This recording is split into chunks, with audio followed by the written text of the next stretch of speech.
පිළිගන්න 2025 PN7 විශ්වාස කිරීමට අපහසු වුණත් මේ කුඩා චන්ද්‍රයා 2025 වර්ෂයේ වනතුරුම අපේ ඇස් වලින් වසන්ව සිටියා.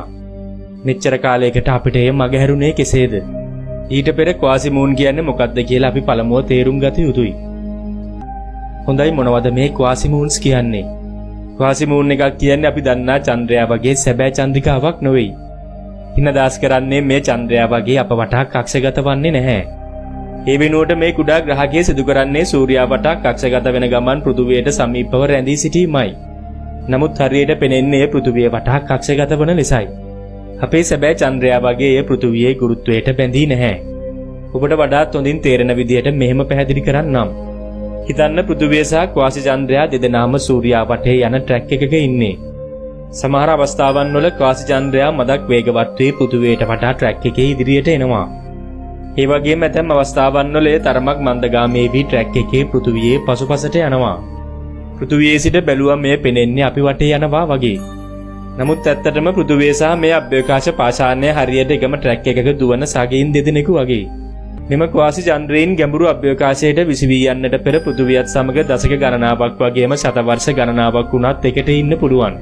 පෘථුවියට සාපේක්ෂව බලන විට ගමන් කරන්නේ අශ්වලාඩමක හැඩයේ කක්ෂයක. ඒවා ලූපින් ඕබිට් ලෙස හඳුන්වනවා. මේ නිසා තමයි හරියට අප වටේ කක්ෂගත වෙනවා වගේ පෙනෙන්නේ. සමහරක් තාරකා විද්‍යාඥයින් මෙම ක්වාසි චන්ද්‍රයින්ව ෆෝල්ස් මූන්සෝ බොරු චන්ද්‍රයින් කියලා හඳුන්වන්නේ එම හේතුව නිසායි. පරිගණක සමාකරණ පරීක්ෂණ මගින් පෙන්වා දෙන විදිහට පෘථුවිය සතුව ඕනෑම මොහොතක මෙවැනි ක්වාසි චන්ද්‍රයෙකු සිටින්න පුළුවන්. ඒ සඳහා ප්‍රමාණය අදාළ වෙන්නේ නැහැ. ඒවා අපේ කක්ෂයට ඇතුළු වෙන අතර නැවතීන් පිට වෙනවා. හරියට ජොගින් ට්‍රැක් එකක අපට හමු වෙන අමුත්තන් වගේ. ඒ අතින් බලනකොට අපේ සැබෑ චන්ද්‍රයා නම් මෙදා සිට අද දක්වා අපේ ගුරුත්වාකර්ෂණ බලයට යටත්ව අපි වටා කක්ෂගත වෙමින් අපි සමග එකට බැඳී සිටිනවා. දැන් අපි යන්නේ ඇත්තටම මේ 2025 PN7 ගැන සොයා බලන්නයි. 2025 අගෝස්තු 9 වෙනිදා හවායි වල පිහිටා ඇති පෑන් ස්ටාර්ස් දුරේක්ෂය මගින් තමයි මේ තාරකා විද්‍යාඥයින් සොයාගත්තේ. මතක තියාගන්න ක්වාසි චන්ද්‍රයෙකු සොයා ගැනීම පුදුමයට කරුණක් නොවේ. ඔවුන් පුදුම කරේ එහි ඉතිහාසයයි. ඒ පෘථුවිය සමග වසර 60ක් පුරාවට කෝබිට් එකක ගමන් කර තිබෙනවා. කෝබිටින් කියන්නේ පෘථුවියේ කක්ෂය බෙදාගෙන පෘථුවිය සමග බොහෝ දුරට එකම සමාන වේගයකින් සහ එකම දුරකින් සූර්යයා වටේ කක්ෂගත වීමයි. හිතියෙම කිව්වොත් ඒ පෘථුවිය සූර්යයා වටා යන ගමනේදී එම ගමනට අප සමග එකතු වූ සගයෙක්. මේ එම කක්ෂයෙන් ගැලවී විසවී යන්නට පෙර තවත් වසර 60ක් අපේ ගමන් මඟ අනුකරණය කරමින් අප සමග රැඳී සිටින බව විද්‍යාඥයින් අනුමාන කරනවා. මේ මෙපමණ කාලයක් අපට නොපෙනුනේ එහි කුඩා ප්‍රමාණය සහ ඉතා මලානික ආලෝකය නිසායි. 2000 PN7 හි පළල මීටර් 19ක් පමණයි. මේ සයිබීරියාවට වැටුණු චෙල්ලියාබින්ස්ක් පාෂාණයට වඩා කුඩා වන අතර එහි දීප්තිමත් අගය 26ක් ලෙස සටහන් වී තිබෙනවා. ඉන්න දාස් කෙරෙන්නේ එය හඳුනා ගන්න පුළුවන් පෘථුවිය අසල අන්තරාය කර වස්තුන් නිරීක්ෂණය කරන බලගතුම දුරේක්ෂයන්ට පමණයි. අපේ පෘථුවියේ ක්වාසි චන්ද්‍ර ඉතිහාසයේ කුඩාම වස්තුව මේ වෙන අතර අඩුම ස්ථායි බවකින් යුතු වස්තුවද මෙයයි. මේ පෘථුවියේ කක්ෂයට ඇතුළු වූ දවසේ සිටින් පිට වෙන දවස වෙනකන් වසර 128ක් පමණ අප සමග රැඳී සිටිනවා.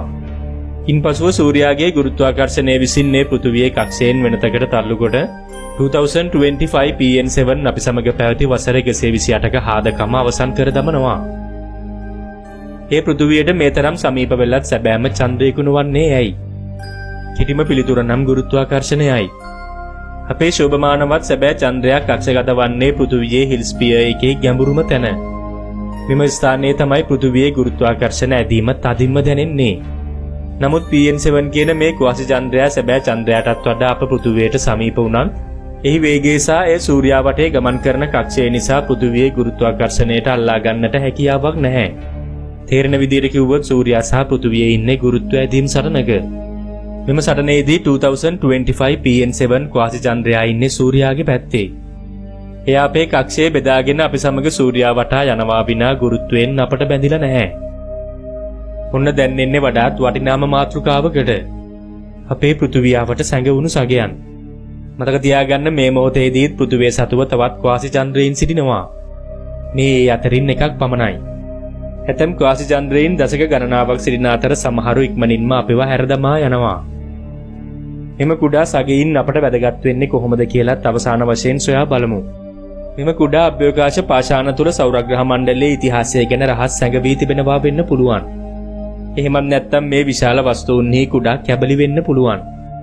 වඩාත් වැදගත්ම දේ තමයි පෘථිවිය අසල ඇති ඕනෑම වස්තුවක් පෘථිවියට අන්තරාය කර වෙන්න පුළුවන්.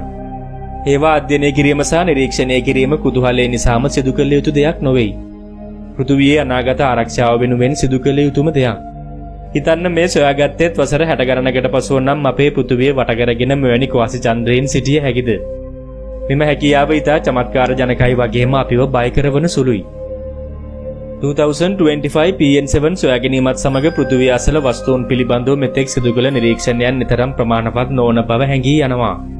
මොකද අපි විසින් හඳුනා ගන්න සෑම අභ්‍යවකාශ පාෂාණයක්ම අනාගත ආරක්ෂාවට අවදානමක් එකතු කරනවා.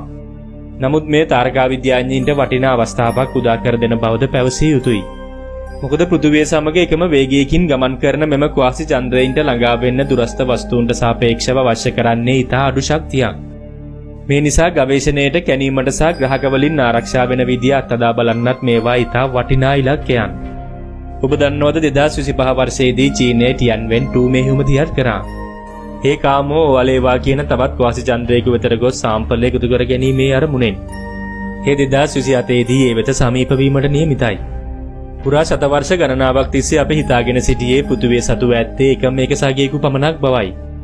නමුත් දැන් PN7 වගේ වස්තුන් හමුවීමෙන් පෘථිවිය සතුව බොහෝ සගයින් සිටිය හැකි බව පෙන්වා දෙනවා.